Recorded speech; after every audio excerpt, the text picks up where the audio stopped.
Home minister Amit Shah ने ये death date declare कर दी है भारत में नक्सलवाद के डे एंड की। 31/3/2026 के दिन को नक्सलवाद को इस देश से आखिरी सलाम करने का समय सुनिश्चित कर दिया गया है।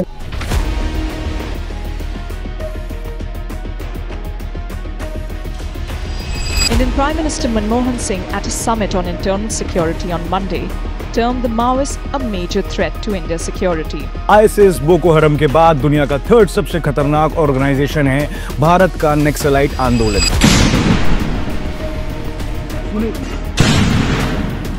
शुरुआत में ये जंग सिर्फ जमींदारों के खिलाफ थी, लेकिन धीरे धीरे ये एंटी गवर्नमेंट बन गई। यह आंदोलन नक्सलबारी से बिहार, झारखंड, उड़ीसा, छत्तीसगढ़, मध्य प्रदेश, महाराष्ट्र, तेलंगाना, आंध्र प्रदेश, कर्नाटक तक फैल गया। आज की वीडियो में डिबंक करेंगे इस क्लेम को। 31 मार्च 2026 होम मिनिस्टर अमित शाह ने ये डेथ डेट डिक्लेयर कर दी है भारत में नक्सलवाद के डे एंड की। बट क्या ये पॉसिबल है? पर उसके पहले आपको जानना होगा कि जिस नक्सलिज्म की मौत की बात हुई है तो इसका जन्म भी तो हुआ होगा कैसे, और सरकार, आर्म फोर्सेस किस तरह से एक साल बाद नक्सलिज्म दुनिया के सबसे पुराने रेजिस्टेंट रेडिकल ग्रुप हमेशा हमेशा के लिए मिटा देगी। 29 मार्च 2025 छत्तीसगढ़ के सुकमा में सिक्योरिटी फोर्सेस को एक बड़ी कामयाबी हाथ लगी, जहां उन्होंने 16 नक्सलाइट्स को न्यूट्रलाइज कर दिया, जिसके बाद गृह मंत्री ने अपना 2026 में नक्सल फ्री भारत का मिशन फिर से याद दिलाया। आईएसआईएस बोको हरम के बाद दुनिया का थर्ड सबसे खतरनाक ऑर्गेनाइजेशन है भारत का नक्सलाइट आंदोलन। नक्सल्स दुनिया में सबसे लंबे वक्त से एग्जिस्ट कर रहे हैं। जी हाँ, ये आईसिस से भी पुराने और सबसे वॉयलेंट टेरर ग्रुप्स में एक है, जो अपने देश में अपने ही घर के अंदर जंगलों में से ऑपरेट करते हैं। मनमोहन सिंह जो इंडिया के प्राइम मिनिस्टर रहे हैं, उन्होंने 2009 में नक्सलिज्म को इंडिया के लिए सबसे बड़ा इंटरनल थ्रेट कहा था। नक्सलिज्म का विचार एक एक्सट्रीम सोच पर आधारित है। माओइस्ट का मोटो है power flows from the barrel of gun. ये उनकी प्रेरणा स्रोत है, जिसमें यह माना जाता है कि भारत सरकार एक सेमी कॉलोनियल, फ्यूडल और इंपीरियल सरकार है जिसे गिरा देना चाहिए। Naxalites left wing radical communist groups हैं जो ब्रिटिश काल में जमींदारों के शोषण के खिलाफ लड़ने के लिए बनाए गए थे, इसीलिए इसे लेफ्ट विंग एक्सट्रीमिज्म भी कहा जाता है। नक्सलिज्म के उदय को समझने के लिए हमें सबसे पहले जर्मनी, रशिया और चाइना की तरफ देखना होगा। जर्मनी में कार्ल मार्क्स का जन्म हुआ था, जो एक पॉलिटिकल थिंकर थे। उनके विचार ने दुनिया भर में एक नई अजीबो गरीब सी क्रांति के लिए एक आंदोलन को जन्म दिया। मार्क्स के अनुसार अगर शांति से क्रांति ना हो तो हथियार उठाने चाहिए। उनका विचार एक क्लासलेस सोसाइटी का था, और ये विचार दुनिया भर में मार्क्सिज्म, कम्युनिज्म और सोशलिस्ट आइडियोलॉजी के रूप में प्रसिद्ध हो गया। ये विचार पहली बार रशिया में लेनिन और उनकी सरकार ने अपनाया, और 1917 में रशियन रेवोल्यूशन यानी बोल्शेविक रेवोल्यूशन के बाद कामगारों और किसानों को शक्ति मिली।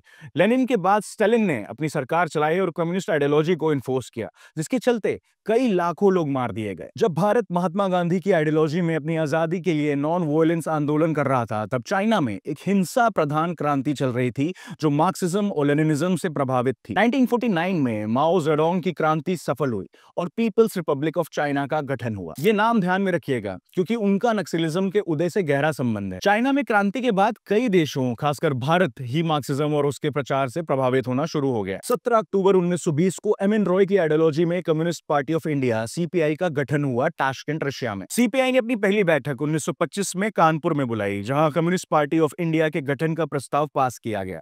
लेकिन शुरुआत में पार्टी के अंदर इस गठन और उसकी फाउंडिंग डे को लेकर कई मतभेद आपस में ही हो गए। शुरुआत में कम्युनिस्ट पार्टी ऑफ इंडिया ने ब्रिटिश के खिलाफ मजबूत विरोध किया, जिसकी वजह से पार्टी के नेताओं को कैद भी कर लिया गया और पार्टी पर प्रतिबंध लगा। लेकिन जब भारत महात्मा गांधी की आइडियोलॉजी में क्विट इंडिया मूवमेंट शुरू कर रहा था, तब सीपीआई ने इसका विरोध किया और ब्रिटिश का समर्थन किया, क्योंकि वर्ल्ड वॉर 2 के दौरान सोवियत यूनियन ब्रिटेन के साथ था। ये एक गलत कदम था जिसे सीपीआई ने बाद में एक्सेप्ट किया, और इसने भारतीय जनता का विश्वास सीपीआई को कभी जीतने नहीं दिया। इसके बाद भारत के पहले जनरल इलेक्शन में सीपीआई मुख्य विरोधी पार्टी बन गई। फिर 1957 में केरला असेंबली चुनाव में सीपीआई ने पहली बार लोकतांत्रिक तरीके से सरकार बनाई, और अब जानते हैं आज भी केरला में सीपीआई-एम की सरकार है, जिसके सीएम पिनाराई विजयन है। 1962 में जब भारत और चाइना के बीच जंग हुई तो सीपीआई 2 हिस्सों में बंट गई।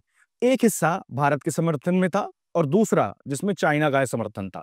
1964 में जो लोग चाइना के पक्ष में थे, उन्होंने सीपीआई से अलग होकर communist party of India Marxist यानी सीपीआईएम का गठन किया। मतलब पार्टी के अंदर पार्टी। ये कैसी आइडियोलॉजी है जो आपस में ही लोगों को बांट रही है? ये कोई पॉलिटिकल आइडियोलॉजी है या मजहबी खैर, अब समझते हैं नक्सलिज्म की स्टार्टिंग कैसे हुई। ये समझने के लिए कि भारत के कुछ क्षेत्रों में नक्सलिज्म का एपिसेंटर क्यों बना, हमें इसकी ऐतिहासिक जड़ें देखनी होंगी। यह आंदोलन 1950s के अंतिम दिनों में नक्सलबारी नाम के एक छोटे से गांव में शुरू किया गया, जो इंडो नेपाल बॉर्डर के पास वेस्ट बंगाल में स्थित है, और ये एक स्वतंत्रता आंदोलन के रूप में शुरू हुआ था। इस आंदोलन का नाम उसी गांव के नाम पर रखा गया था। चाइनीज क्रांति से प्रेरणा लेकर चारू मजूमदार, कानू सन्याल, जंगल संथल जैसे नेताओं ने जमीन से वंचित किसानों और मजदूरों के लिए हथियार उठाकर जमीन वितरण की मांग की। 1967 तक यह आंदोलन कम्युनिस्ट रूप में भी बदल गया था और इस तरह से नक्सलिज्म का जन्म हुआ। शुरुआत में यह जंग सिर्फ जमींदारों के खिलाफ थी, लेकिन धीरे धीरे यह एंटी गवर्नमेंट बन गई। यह आंदोलन नक्सलबारी से बिहार, झारखंड, उड़ीसा, छत्तीसगढ़, मध्य प्रदेश, महाराष्ट्र, तेलंगाना, आंध्र प्रदेश, कर्नाटक तक फैल गया। यह आंदोलन इन क्षेत्रों में खासकर किसानों और आदिवासी लोगों के बीच उनके गुस्से के रूप में शुरू हुआ, जहां मुख्य उद्देश्य रिफॉर्म्स, कृषि सुधार या वन और आदिवासी कानून के खिलाफ विरोध था। लेकिन समय के साथ साथ ये एक विशेष विचारधारा को अपनाकर एक गंभीर इंटरनल सिक्योरिटी थ्रेट इशू बन गया। अब समझते हैं नक्सलिज्म के फेसेस को, कैसे ये इंटरनल सिक्योरिटी के लिए एक मुश्किल बनता जा रहा है। फेज 1 1967 से लेकर 1973 तक रहता है। स्टार्टिंग इसकी नक्सलवाड़ी वेस्ट बंगाल के दार्जिलिंग क्षेत्र में पैसे देने वाले जमींदारों, पुलिसमैन और व्यापारियों के खिलाफ एक वर्ग संघर्ष के रूप में शुरू करता है। चारू मजूमदार, कानू सन्याल, जिनके मैंने आपको नाम बताया, ऐसे अन्य नेताओं द्वारा की गई हिंसा ने नक्सलिज्म को वेस्ट बंगाल से पूरे देश तक फैलाया। 1971 में प्राइम मिनिस्टर इंदिरा गांधी ने ऑपरेशन स्टेपल चेस चलाया था इस हिंसा को रोकने के लिए। फेज 2 1970s 1990s तक रहता है। इस फेज में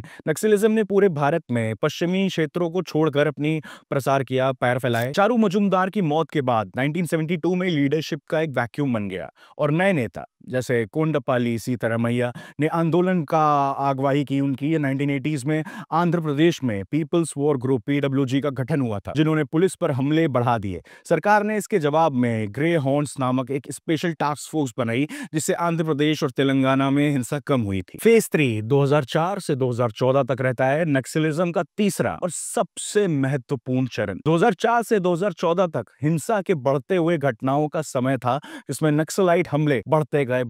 अब आता है लास्ट फेज, फेज 4 2013 से लेकर अब तक। नक्सलिज्म में हिंसा में कमी देखी गई है और ये 1990s के दौरान देखे गए हिंसा से नीचे चली गई है।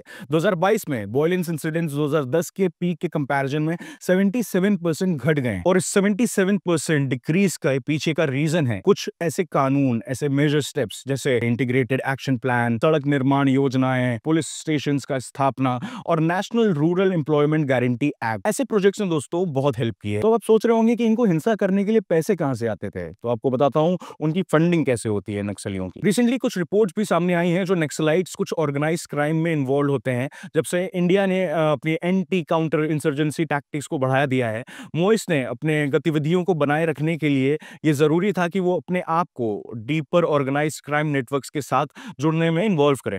2018 में इंडियन पुलिस ने नक्सल एरियाज में क्रूड हीरोइन का एक माल सीज किया था जो 700 मिलियन रुपीस का था। ऑफिशियल्स का मानना है कि अफगान पाकिस्तान ट्रैफिकिंग रूट पर क्रॉस बॉर्डर ड्रग कार्टल्स के क्रैकडाउन के बाद नक्सलाइट्स ने ड्रग ट्रैफिकिंग नेटवर्क में घुसने का मौका देख लिया था और उसका फायदा उठाया, जबकि इंडिया को ओपीएम को फार्मास्यूटिकल पर्पसेस के लिए उगाने का licence United Nations International Narcotics Control Board से मिलता है। हीरोइन का बढ़ता हुआ इंटरनेशनल मार्केट झारखंड को इलीगल ओपीएम कल्टीवेशन का एक मेजर हब बना चुका है। झारखंड वो स्टेट है जो मॉइस्ट इंसर्जेंसी से बहुत प्रभावित है और वही मॉइस्ट 2007 से ओपीएम कल्टीवेशन को अपनी रेवेन्यू का एक मेजर सोर्स बनाकर रखते हुए। माओइस्ट को यह भी जाना जाता है कि वो गांव वालों के ओपीएम प्रोडक्शन में शामिल करते हैं, उन्हें सीड्स, स्टार्टअप पैसे और किलोग्राम ओपीएम के लिए 10,000 इंडियन रुपीस रिवॉर्ड देते हैं। बदले में ये गांव वाले मॉइस्ट से प्रोटेक्शन पाते हैं जो अपने प्रॉफिट्स का एक बड़ा हिस्सा लेते हैं। ओपीएम ट्रेड के अलावा यह भी कहा जाता है कि नक्सलाइट्स उड़ीसा से कैनबिस को हार्वेस्ट करते हैं